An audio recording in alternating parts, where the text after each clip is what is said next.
রুতুস ডাইনার online cooking শোর পক্ষ থেকে আপনাদের সবাইকে অনেক শুভেচ্ছা জানিয়ে আজকের রান্নার আয়োজন শুরু করব। আজকের যে রান্নাটা আমি আপনাদের সাথে শেয়ার করব এটা একটা হালুয়া, আর এই হালুয়ার জন্য ইউএসএ থেকে ইউএই থেকে রুতুস ডাইনারের অনেক শুভাকাঙ্ক্ষী বন্ধু আমাদেরকে চিঠি লিখেছেন যেন কোনো একটা বিশেষ হালুয়া আপনাদের জন্য আমি পরিবেশন করি, আপনাদেরকে দেখাই। তো সেই কথাটা মাথায় রেখে আজকে আমি যেটা তৈরি করব পাউরুটির হালুয়া। এই হালুয়াটা আপনারা সকালে নাস্তায় বা বিকালে মেহমান আসলে কি ঘরে যে কোনো সময় আপনারা তৈরি করে রাখতে পারেন। আর এই হালুয়াটা আগের থেকেও তৈরি করে ফ্রিজে রেখে দেওয়া যায়, বেশ অনেক দিন এই হালুয়াটা ভালো থাকে।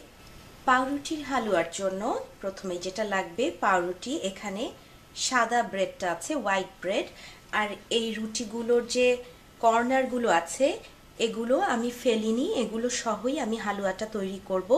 তো এখানে ব্রেড আছে 3 পিস, আর সেই সাথে গুঁড়া দুধ লাগবে 1 কাপ, মাওয়া লাগবে 1 কাপ। তবে হ্যাঁ, মাওয়াটা অপশনাল, আপনাদের ঘরে যদি মাওয়া না থাকে তখন এই গুঁড়া দুধের পরিমাপটা আরও কিছুটা বাড়িয়ে দিলেই হয়ে যাবে। আর মাওয়া করতে চাইলে রুতুস ডাইনারের মাওয়ার রেসিপি থেকে আপনারা মাওয়াটা কিভাবে তৈরি করতে হবে সেটা পেয়ে যাবেন। সেই সাথে চিনি লাগবে 1 কাপ, আর লিকুইড মিল্ক লাগবে 3 কাপ। 3 পিস পাউরুটির জন্য 3 কাপ লিকুইড মিল্ক। ঘি লাগবে হাফ কাপের কিছুটা কম, হাফ কাপের বেশ কিছু কম ঘি এখানে লাগবে। আর ঘিয়ের বদলে আপনারা রান্নার তেলও ব্যবহার করতে পারেন। সেই সাথে অ্যালমন্ড, পেস্তা, সামান্য কিছু জাফরানি রং আর এলাইচি পাউডার। আর এই পাউরুটির হালুয়াতে পাউরুটি, মাওয়া, গুঁড়ো দুধ, চিনি আর লিকুইড দুধ সব কিছু একসাথে একটা বলে দিয়ে 2 থেকে 3 ঘন্টা এটাকে ম্যারিনেট করতে হবে, তাহলে পাউরুটিটা দুধের মধ্যে আর বাকি সব ইনগ্রেডিয়েন্টসের মধ্যে সুন্দর করে মিশে নরম হয়ে যাবে। তো এখানে আমি আমার সুবিধার জন্য আগের থেকেই সব কিছু উপাদান যা যা আপনাদেরকে আমি দেখিয়েছি সব কিছু একসাথে করে রেখেছিলাম। আর এই বাদাম, রং, এলাইচি পাউডার, ঘিটা আমি রেখে দিয়েছি। তো এখন আমাদের যেটা করতে হবে, যেটা আমি আগে থেকে তৈরি করে রেখেছিলাম সেটাকে আমি ব্লেন্ড করে ফেলবো। আপনারা চাইলে এটাকে জুসারে করতে পারেন বা হাতে যেই ইলেকট্রিক ব্লেন্ডারটা আছে হুইস্ক সেটাতে করে নিতে পারেন, না হলে হাতে খুব ভালো করে চটকে নিতে পারেন। তো এখন এটাকে আমি ব্লেন্ড করে ফেলবো। এটা খুব ভালো করে আমি ব্লেন্ড করে নিলাম। একদম ব্লেন্ড করার পরে সব প্রিপারেশনগুলো এরকম খুবই তরল হবে, খুবই লিকুইড থাকবে, কিন্তু এটা পরে জমাট বেঁধে যাবে। আপনারা আশা করি দেখতে পাচ্ছেন। এবার আমি যেটা করব, এই বাদামগুলোকে খোসা সহই ভেঙে নিব, আধা ভাঙা করে এগুলোকে ভেঙে নিতে হবে। আপনারা চাইলে এটাকে খোসা ছাড়িয়ে করে নিতে পারেন, তবে আমি খোসাটা রাখলাম এই কারণেই যে এই অ্যালমন্ড যে সেটার খোসা সহ আমি যদি হালুয়াটা ভুনি আর পেস্তার খোসা সহ, তখন খোসার থেকে সুন্দর একটা হালকা রং বের হয়।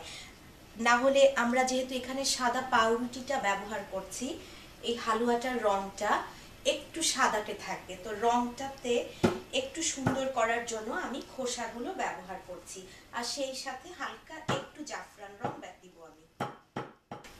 এবার যেটা ঘিয়ের পালা, তো ঘিটা এই হালুয়াতে বা তেল যেটাই আপনারা ব্যবহার করেন পুরোটা একবারে ব্যবহার না করাই ভালো।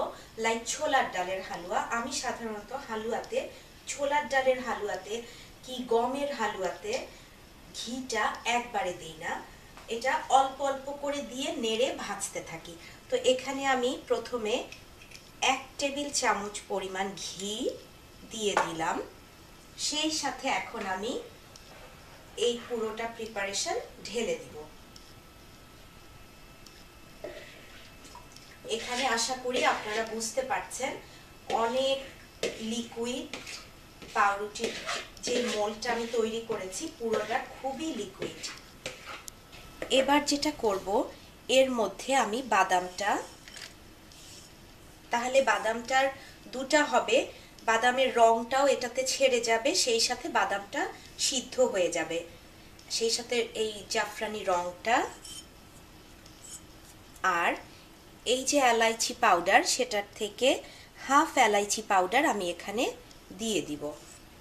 দিয়ে এখন শুরু হবে শুধু নাড়াচাড়ার পর্ব। এখন চুলার আঁচটা পুরো আঁচে আছে। এখন এটাকে শুধু নেড়ে যেতে হবে, আর প্রয়োজন মতো অল্প অল্প করে তেল বা ঘি ব্যবহার করতে হবে।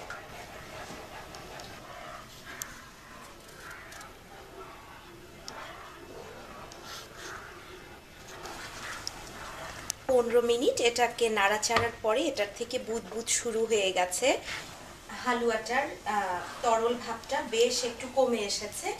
এখন এতে আমি আরো 1 টেবিল চামচ ঘি দিয়ে দিচ্ছি। আর আমি এখানে ননস্টিক ফ্রাই প্যান ব্যবহার করছি বলে তেল বা ঘি যেটাই ইউজ করি না কেন সেটার পরিমাপটা কম দিলেও চলবে, কিন্তু আপনারা যদি স্টিলের হাঁড়ি বা প্যান ব্যবহার করেন সেই ক্ষেত্রে তেল বা ঘি এটার পরিমাপটা একটু বাড়িয়ে দিতে হবে, না হলে নিচে লেগে যাবে।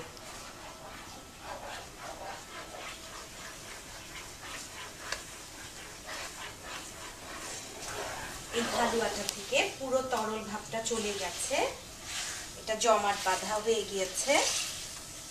এবার এতে আমি বাকি এলাইচি পাউডারটা ঢেলে দিচ্ছি। ঢেলে দিয়ে আরো 5-6 মিনিট নেড়ে চেড়ে নিব ভালো করে।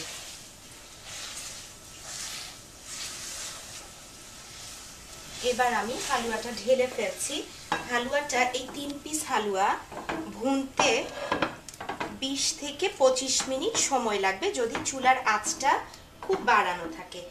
এবার যেটা করতে হবে, হালুয়াটাকে খুব তাড়াতাড়ি এখানে ভালো করে লাগিয়ে লাগিয়ে দিতে হবে।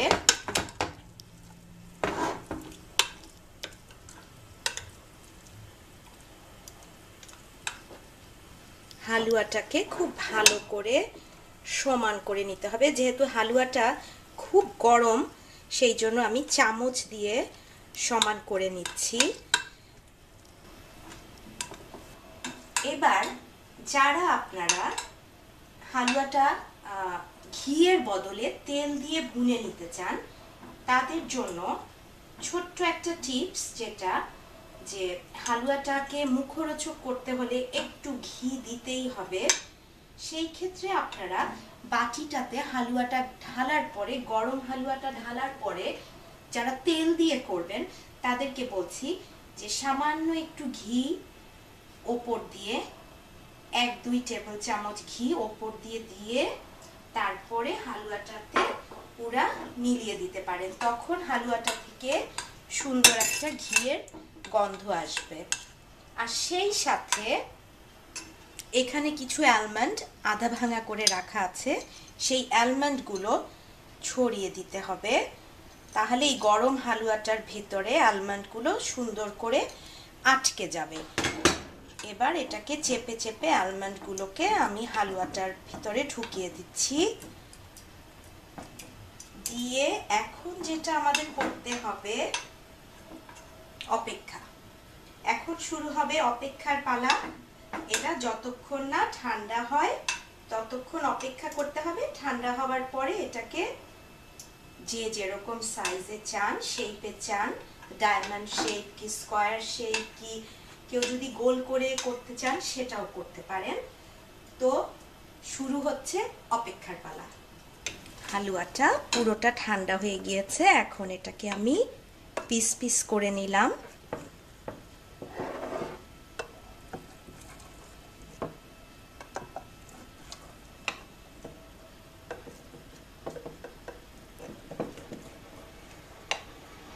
এবার আমি হালুয়াটাকে তুলে ফেলবো। তৈরি হয়ে গেল মজাদার পাউরুটির হালুয়া। এর আগেও রূপতোষ ডাইনারের রান্নাঘরে তৈরি হয়েছিল পাউরুটির বল, শ্রিম্প টোস্ট আর শাহি টুকরা। আর এটা নিয়ে রূপতোষ ডাইনারের আরেকটা পাউরুটির আইটেম যোগ হলো পাউরুটির হালুয়া।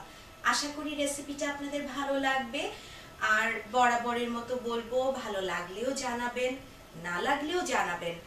আর সেই সাথে এই হালুয়াটা যদি তৈরি করে ফেলেন অবশ্যই আমাদের জানাতে ভুলবেন না কেমন লাগলো।